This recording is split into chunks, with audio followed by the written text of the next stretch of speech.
Silencio de calimirto, malvas en las hierbas finas. La monja borda lelíes sobre una tela pajiza.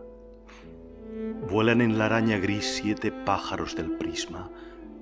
La iglesia gruñe a lo lejos, como un oso panza arriba. Qué bien borda, con qué gracia. Sobre la tela pajiza ella quisiera bordar flores de su fantasía. Qué girasol, qué magnolia de lentejuelas y cintas, qué azafranes y qué lunas en el mantel de la misa. 5 toronjas se endulzan en la cercana cocina, las 5 llagas de Cristo, cortadas en Almería. Por los ojos de la monja galopan 2 caballistas. Un rumor último y sordo le despega la camisa. Y al mirar nubes y montes en las ciertas lejanías, se quiebra su corazón de azúcar y hierba luisa. Oh, qué llanura empinada con 20 soles arriba.